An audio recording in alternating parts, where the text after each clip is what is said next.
Hello అందరికీ, ఎలా ఉన్నారు? అందరూ బాగున్నారా? ఈరోజు వీడియోలో మనము ఎవల్యూషన్ చాప్టర్ యొక్క పార్ట్ 3 వీడియో చూద్దాము. ఓకే, ఈ వీడియోలో మనము లాస్ట్ క్లాస్ యొక్క కంటిన్యూయేషన్ చేద్దాం. సో ఈ వీడియో కనుక మీకు నచ్చినట్టయితే తప్పకుండా ఛానల్ని లైక్ చేయండి అండ్ సబ్స్క్రైబ్ చేయండి. ఈ వీడియోని నేను ట్వైస్ రికార్డ్ చేశాను. రికార్డ్ చేసిన వీడియో డిలీట్ అయిపోయింది, మళ్ళీ రికార్డ్ చేస్తున్నాను. సో నా ఎఫర్ట్స్ కనుక మీకు నచ్చినట్టయితే తప్పకుండా ఛానల్ని లైక్ చేయండి. ఓకేనా? సో ఈ వీడియోలో మనము ఎవల్యూషనరీ ఫోర్సెస్ గురించి నేర్చుకుందాము. లాస్ట్ క్లాస్లో ఆల్రెడీ ఈ టాపిక్ స్టార్ట్ చేశాము. సో ఎవల్యూషనరీ ఫోర్సెస్ అంటే ఏంటి? ఈ ఫోర్సెస్ వల్ల జీన్ పూల్ ఆఫ్ పాపులేషన్లో వచ్చే చేంజెస్ని మనం ఏమంటాం? ఎవల్యూషనరీ ఫోర్సెస్ అని అంటాము. ఈ evolutionary forces includes natural selection, gene flow, genetic load, genetic drift etcetera. Okay, already gene flow గురించి నేర్చుకున్నాం. జీన్ ఫ్లోలో ఏమవుతుంది? అలీల్స్ అనేవి ఎప్పుడైతే వన్ పాపులేషన్ నుంచి ఇంకొక పాపులేషన్కి మూవ్ అవుతుందో ఆ మూమెంట్ని మనం ఏమంటున్నాం? జీన్ ఫ్లో అని అంటున్నాము. ఓకే, సో ఇలా డోనార్ పాపులేషన్ నుంచి అలీల్స్ అనేవి ఎప్పుడైతే రెసిపియెంట్ పాపులేషన్లోకి మూవ్ అవుతుందో డోనార్ పాపులేషన్లో అలీల్ నెంబర్ అనేది డిక్రీజ్ అవుతుంది అండ్ రెసిపియెంట్ పాపులేషన్లో అలీల్ నెంబర్ అనేది ఇంక్రీజ్ అవుతుంది. ఇక్కడ both donor and recipient population allelic frequencies వల్ల ఎఫెక్ట్ అవుతుంది. కాబట్టి ఈ movement of alleles from one population to another పాపులేషన్ని మనం ఏమంటున్నాం? జీన్ ఫ్లో అని అంటున్నాము. ఓకేనా? సో ఇప్పుడు మనము న్యాచురల్ సెలెక్షన్ గురించి నేర్చుకుందాము. సో న్యాచురల్ సెలెక్షన్ కూడా ఒక టైప్ ఆఫ్ ఎవల్యూషనరీ ఫోర్స్. అంటే న్యాచురల్ సెలెక్షన్ వల్ల కూడా జీన్ పూల్ ఆఫ్ పాపులేషన్లో చేంజెస్ అనేవి వస్తున్నాయి. Okay, so natural selection 3 types, namely stabilising selection, directional selection and disruptive selection. Okay, first stabilising selection గురించి నేర్చుకుందాం. స్టెబిలైజింగ్ సెలెక్షన్ని మనము సెంట్రిపెటల్ సెలెక్షన్ అని కూడా అంటాము. ఈ సెలెక్షన్ అనేది ఎప్పుడు ఆపరేట్ అవుతుంది అంటే స్టేబుల్ ఎన్విరాన్మెంట్లో. ఎన్విరాన్మెంట్ అనేది ఎప్పుడు స్టేబుల్గా ఉంటుందో అప్పుడు స్టెబిలైజింగ్ సెలెక్షన్ అనేది ఆపరేట్ అవుతుంది. ఓకే, ఇక్కడ స్టెబిలైజింగ్ సెలెక్షన్లో సింపుల్గా చెప్పాలంటే యావరేజ్ ఫీనోటైప్ ఆర్గానిజమ్స్ అనేవి ప్రిజర్వ్ అవుతాయి and extreme individuals from both the ends are eliminated. అర్థమైందా? స్టెబిలైజింగ్ సెలెక్షన్లో ఏమవుతుంది? యావరేజ్ క్యారెక్టర్ ఉన్న ఫీనోటైపిక్ ఇండివిజువల్స్ అనేవి ప్రిజర్వ్ అవుతాయి అండ్ బోత్ ద ఎండ్స్ ఎక్కువ ఉన్న ఆర్గానిజమ్స్ అనేవి ఎలిమినేట్ అయిపోతాయి. ఇలాంటి సెలెక్షన్ మెథడ్ని మనం ఏమంటాం? స్టెబిలైజింగ్ సెలెక్షన్ అని అంటాము. ఈ స్టెబిలైజింగ్ సెలెక్షన్ అనేది ఎవల్యూషనరీ చేంజెస్ని ప్రమోట్ చేయదు, బట్ అది స్పెసియేషన్స్ని ఫామ్ చేస్తుంది and also maintain the phenotypic stability within the population over generations. So over జనరేషన్స్లలో ఈ ఫినోటైపిక్ స్టెబిలిటీ అనేది మెయింటైన్ అవుతుంది. అర్థమైందా? స్టెబిలైజింగ్ సెలెక్షన్ వల్ల ఎవల్యూషనరీ చేంజెస్ అనేవి ఏమీ జరగదు, బట్ అది స్పెసియేషన్స్ని ఫామ్ చేస్తుంది. అంతే కదా? యావరేజ్ ఫినోటైపిక్ ఆర్గానిజమ్స్ అనేవి ప్రిజర్వ్ అవుతున్నాయి, but both the ends will be eliminated. అంటే వేరే ఆర్గానిజమ్స్ బోత్ ఎండ్స్లో ఉన్న ఆర్గానిజమ్స్ ఎలిమినేట్ అయిపోతున్నాయి, మధ్యలో ఉన్న యావరేజ్ ఫినోటైపిక్ ఇండివిజువల్స్ అనేవి ఉంటున్నాయి. సో స్పెసియేషన్ని అది ఫామ్ చేస్తుంది, బట్ ఎవల్యూషనరీ చేంజ్ని అది ప్రమోట్ చేయదు. ఓకే, సో ఫినోటైపిక్ స్టెబిలిటీని అది జనరేషన్స్ వరకు మెయింటైన్ చేస్తుంది. స్టెబిలైజింగ్ సెలెక్షన్కి ఎగ్జాంపుల్ ఏమి ఇచ్చారంటే ఇంగ్లాండ్లో న్యూ బార్న్ బేబీస్ ఉంటారు కదా, వాళ్ళ వెయిట్ అనేది ఎప్పుడైతే యావరేజ్గా 8 LBs ఉంటుందో అలాంటి బేబీస్ ఎక్కువగా బ్రతికారంట. అండ్ ఎవరైతే బేబీస్లో 8 LBs కన్నా వెయిట్ అనేది గ్రేటర్ ఆర్ లెస్సర్ ఉంటుందో, అంటే ఎక్కువ కానీ తక్కువ కానీ ఉంటే వాళ్ళలో గ్రేటర్ మోర్టాలిటీ రేట్ని వాళ్ళు చూసారు, అంటే డెత్ రేట్ని వాళ్ళు చూసారంట. Okay, so this is one of the example for stabilising selection. Next మనము డైరెక్షనల్ సెలెక్షన్ గురించి నేర్చుకుందాం. ఈ డైరెక్షనల్ సెలెక్షన్ అనేది ఎప్పుడు ఆపరేట్ అవుతుంది అంటే ఎప్పుడైతే ఎన్విరాన్మెంట్లో గ్రాడ్యువల్ చేంజెస్ అండర్గో అవుతుందో, అంటే స్లో చేంజెస్ ఎప్పుడైతే ఎన్విరాన్మెంట్లో జరుగుతూ ఉంటుందో అప్పుడు ఈ డైరెక్షనల్ సెలెక్షన్ అనేది ఆపరేట్ అవుతుంది. ఈ డైరెక్షనల్ సెలెక్షన్లో ఏమవుతుందంటే ఇండివిజువల్ ఒక ఎండ్ నుంచి కాన్స్టెంట్గా రిమూవ్ అవుతూ ఉంటారు. ఓకే, సో ఇలా ఒక ఎండ్ నుంచి ఇండివిజువల్స్ ఇలా కాన్స్టెంట్గా రిమూవ్ అవ్వడం వల్ల యావరేజ్ వాల్యూ ఆఫ్ ఫిట్నెస్ అనేది ఇంకొక ఎండ్కి మూవ్ అవుతుంది.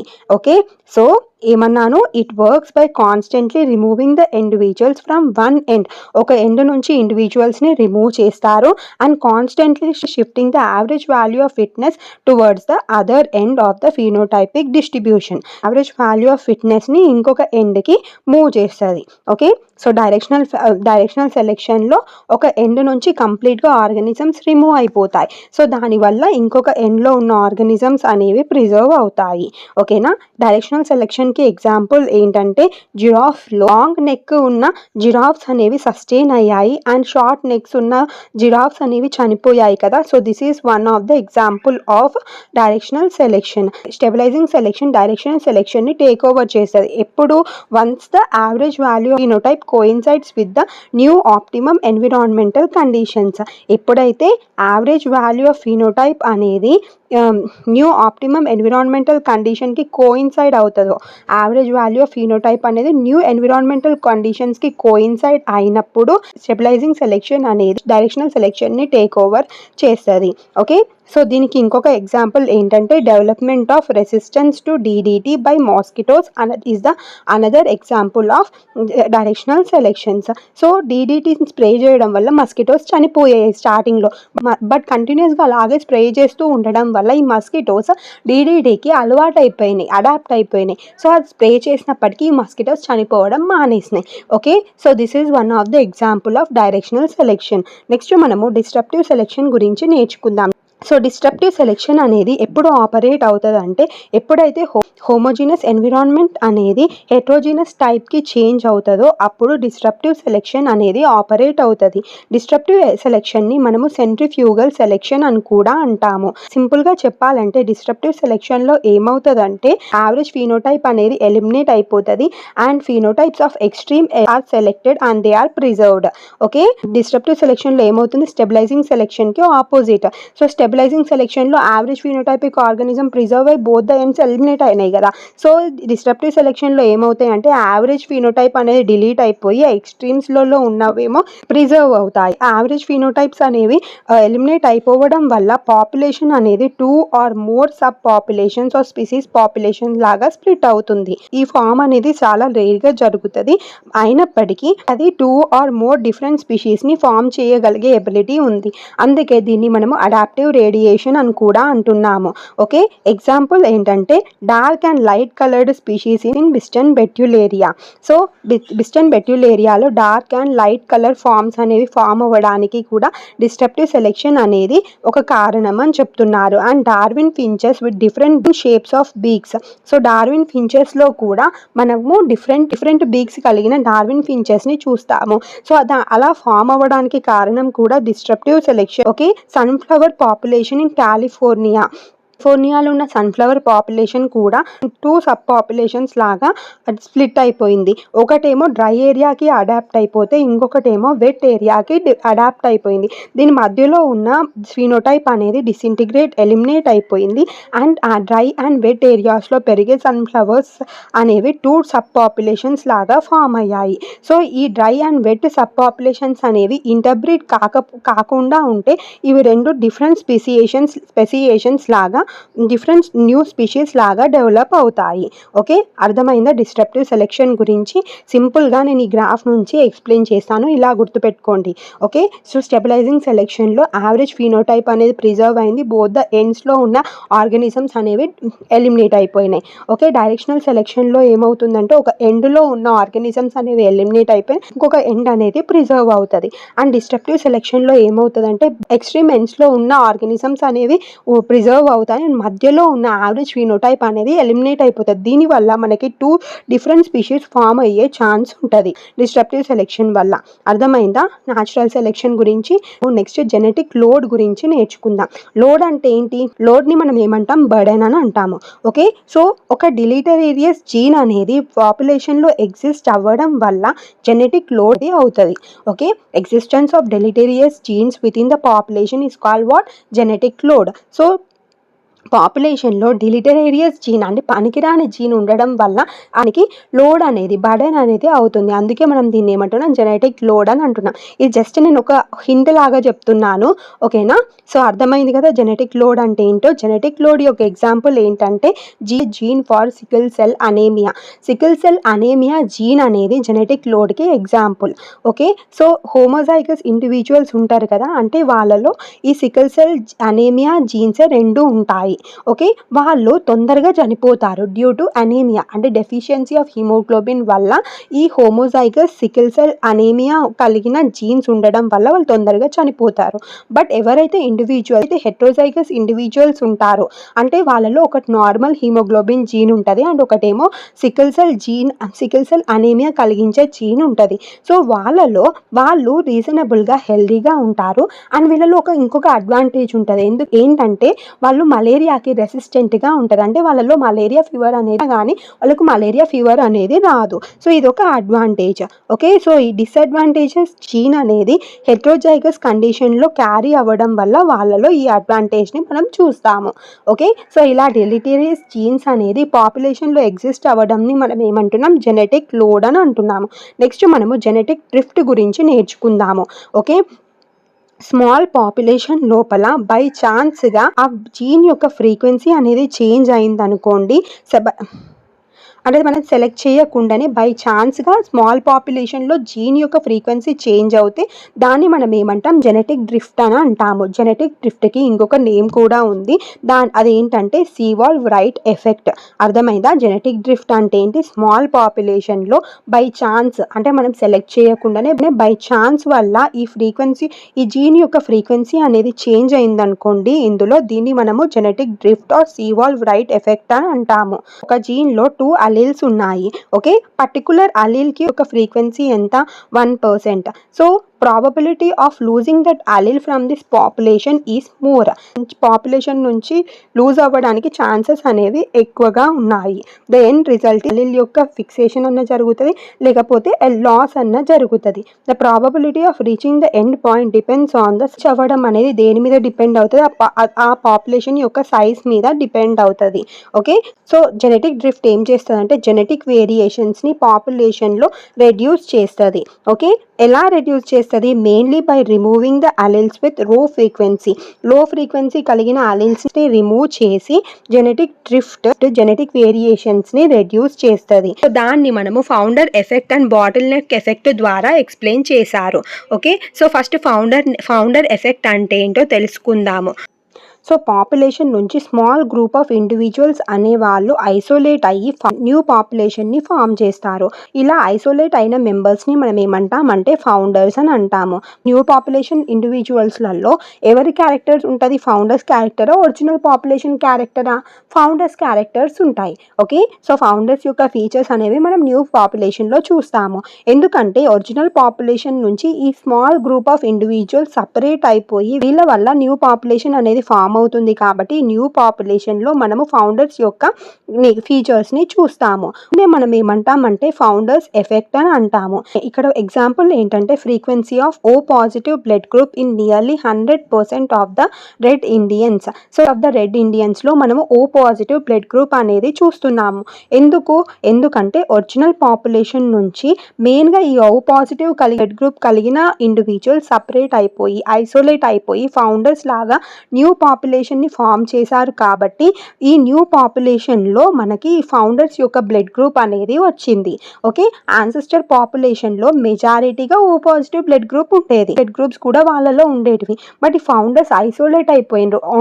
Only O positive blood group కలిగిన ఫౌండర్స్ ఐసోలేట్ అయిపోయి న్యూ పాపులేషన్ని ఫామ్ చేసిండ్రు. కాబట్టి నియర్లీ 100% ఆఫ్ ద రెడ్ ఇండియన్స్లో మనము O పాజిటివ్ బ్లడ్ గ్రూప్ అనేది చూస్తున్నాము. So this is called as founders effect. Okay, next మనము బాటిల్ నెక్ ఎఫెక్ట్ గురించి నేర్చుకుందాము. ఈ బాటిల్ నెక్ ఎఫెక్ట్లో ఏమవుతుందంటే natural కెలమిటీస్ like earth క్యూక్, volcanic eruptions, floods, droughts, ఇలా ఏదైనా న్యాచురల్ కెలమిటీ రావడం వల్ల పాపులేషన్ యొక్క సైజ్ అనేది డ్రాస్టిక్గా పడిపోతుంది. ఓకే, సో ఇప్పుడు న్యాచురల్ కెలమిటీ రావడం వల్ల ఒరిజినల్ పాపులేషన్లో డ్రాస్టిక్గా తగ్గిపోయింది కదా.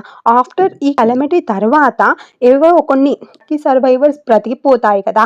సో వాళ్ళ నుంచి మళ్ళీ కొత్త పాపులేషన్ అనేది ఫామ్ అవుతుంది కదా. ఒరిజినల్గా ఈ విధంగా రెడ్ గ్రీన్ కలిగిన బీటిల్స్ ఉండేటివి. బట్ న్యాచురల్ కెలమిటీ వల్ల రెడ్ వచ్చిపోయిన తర్వాత గ్రీన్ మాత్రం సర్వైవ్ అయినాయి, రెడ్ అనేవి చనిపోయినాయి. సో ఇప్పుడు ఈ సర్వైవర్స్ నుంచే న్యూ పాపులేషన్ ఫామ్ అవుతుంది. కాబట్టి ఈ న్యూ పాపులేషన్లో మనం ఎలాంటి కలర్ బీటిల్స్ని చూస్తాము, గ్రీన్ కలర్ బీటిల్స్ని చూస్తాము. ఎందుకంటే ఈ లక్కీ సర్వైవర్స్ నుంచే న్యూ పాపులేషన్ అనేది ఫామ్ అయింది కాబట్టి ఈ న్యూ పాపులేషన్లో మనం సర్వైవర్ ఒక ఫీచర్స్ చూస్తాము. సో దీన్ని మనం ఏమంటామంటే ఈ కండిషన్ని బాటిల్ నెక్ ఎఫెక్ట్ అని అంటాము. ఎగ్జాంపుల్ ఏంటంటే old order Amish population of Lancaster in యుఎస్లో మనం పాలిడక్టైలిక్ డార్ఫ్ ఇండివిజువల్స్ని చూస్తాము. So that is the example. అంటే అలా డార్ఫ్ ఇండివిజువల్స్ అనే old order Amish population of Lancaster in యుఎస్ఏలో చూడడానికి రీజన్ ఏంటి? Bottle neck effect. ఓకే, అర్థమైంది కదా. నెక్స్ట్ మనము స్పెసియేషన్స్ గురించి నేర్చుకుందాము. స్పెసియేషన్ అంటే ఏంటంటే ఒక స్పీషీస్ నుంచి మనము ఎప్పుడైతే వన్ ఆర్ మోర్ డిఫరెంట్ స్పీషీస్ని ఫామ్ చేస్తామో ఈ ప్రాసెస్ని మనం ఏమంటాం? స్పెసియేషన్ అని అంటాము. అర్థమైందా? ఒక స్పీషీస్ నుంచి మనం ఎప్పుడైతే వన్ ఆర్ మోర్ డిఫరెంట్ స్పీషీస్ని ఫామ్ చేస్తామో ఆ ప్రాసెస్ని మనం ఏమంటాం? స్పెసియేషన్ అని అంటాము. Okay, evolution of new species in a single lineage. ఒక సింగిల్ లీనియేజ్లో మనం ఒక న్యూ స్పీషీస్ని ఫామ్ చేస్తే దాన్ని మనం ఏమంటాం? అనాజెనసిస్ ఆర్ ఫైలెటిక్ ఎవల్యూషన్ అని అంటాం. అంటే ఒక స్పీషీస్ నుంచి ఇంకొక స్పీషీస్ అనేది ఒక సింగిల్ లీనియేజ్లో ఫామ్ అవుతే దాన్ని మనం ఏమంటున్నాం? అనాజెనసిస్ ఆర్ ఫైలెటిక్ ఎవల్యూషన్ అని అంటున్నాము. అలా కాకుండా ఒక స్పీషీస్ నుంచి ఆర్ మోర్ స్పీషీస్ అనేవి ఫామ్ అయిందనుకోండి మనం ఏమంటామంటే క్లాడోజెనసిస్ ఆర్ డైవర్జెంట్ ఎవల్యూషన్ అని అంటాము. ఏమంటున్నాం? ఒక స్పీషీస్ నుంచి one or more different species అనేవి ఫామ్ అవ్వడంని మనం ఏమంటాం? క్లాడోజెనసిస్ ఆర్ డైవర్జెంట్ ఎవల్యూషన్ అని అంటున్నాము. జియోగ్రఫికల్ ఐసోలేషన్ వల్ల ఎప్పుడైతే స్పెసియేషన్స్ అనేవి జరుగుతాయో దాన్ని మనం ఏమంటాం? అలోపాట్రిక్ స్పెసియేషన్ అని అంటాము. ఓకే, అండ్ ఎప్పుడైతే సేమ్ హ్యాబిటేట్లో ఉండే ఆర్గానిజం జరుగుతుందో ఆ స్పెసియేషన్ని మనం ఏమంటాం? సింపాట్రిక్ స్పెసియేషన్ అని అంటాము. సేమ్ హ్యాబిటేట్లో బ్రతికే లివింగ్ ఆర్గానిజమ్స్ ఇంటర్బ్రీడ్ అవ్వగలుగుతాయి, బట్ సమ్ ఐసోలేషన్ మెకానిజమ్స్ వల్ల అవి ఇంటర్బ్రీడ్ అవ్వకుండా ఈ సింపాట్రిక్ స్పెసియేషన్స్ని ఫామ్ చేస్తుంది. అర్థమైంది కదా. Anagenesis or phyletic evolution, cladogenesis or divergent evolution, allopatric speciations and sympatric speciations గురించి నెక్స్ట్ మనము evolutionary changes that cause difference in the population of species are termed as microevolution. So evolutionary changes వల్ల population of స్పీషీస్లలో differences వస్తాయి కదా, వాటిని మనం ఏమంటామంటే micro evolution అని అంటాము. Whereas evolution of taxa higher than the level of species is referred to as macro evolution. Evolutionary changes వల్ల ఎప్పుడైతే స్పీషీస్ పాపులేషన్ అనేది డిఫరెంట్ ఎఫెక్ట్ అవుతుందో దాన్ని మనం ఏమంటున్నాం? మైక్రో ఎవల్యూషన్ అంటున్నాం. స్పీషీస్ కాకుండా ఇంకా హయ్యర్ లెవెల్ ఉంటుంది కదా, జీనస్ లాగా, ఫ్యామిలీ, ఇవి ఎఫెక్ట్ అయినాయి అనుకోండి, అప్పుడు దాన్ని మనం ఏమంటాం? మ్యాక్రో ఎవల్యూషన్ అని అంటాము. ఓకే, నెక్స్ట్ మనము a brief account of evolution గురించి నేర్చుకుందాము. So first non cellular form of life అనేది ఎర్త్ మీద ఎప్పుడు ఆరిజినేట్ అయిందంటే 3000 మిలియన్ ఇయర్స్ ఎగో అలా ఆరిజినేట్ అయింది. Okay, so 3000 million years ago first non cellular form of life అనేది ఆరిజినేట్ అయింది. తర్వాత మరి first cellular form of life అనేది ఎప్పుడు అపియర్ అయిందంటే 2000 million years ago first cellular form of life అనేది అపియర్ అయింది. ఇన్వర్టిబ్రేట్స్ అనేవి 5000 మిలియన్ ఇయర్స్ ఎగో ఆరిజినేట్ అయ్యాయి. జాలెస్ ఫిషెస్ అనేవి ఎప్పుడు ఎవాల్వ్ అయ్యాయి అంటే ఆర్డివిషన్ పీరియడ్లో ఎవాల్వ్ అయ్యాయి. ఓకే, అండ్ ఏవైతే ఫిష్ స్టౌట్గా అండ్ లోబ్ లైక్ ఫిన్స్ కలిగి ఉంటాయో ఒక వాటర్ నుంచి ల్యాండ్ పైకి మూవ్ అయ్యాయి. సో దాని వల్లనే అలా ఆంఫిబియన్స్ అనేవి ఎవాల్వ్ అయ్యాయి. లేటర్ ఈ ఆంఫిబియన్స్ నుంచే రెప్టైల్స్ ఎవాల్వ్ అయ్యాయి. ఒక పీరియడ్లో ఈ రెప్టైల్స్ అనేవి టెరిస్ట్రియల్ హ్యాబిటేట్లో డామినెంట్ రోల్ ప్లే చేశాయి. Example dinosaurs.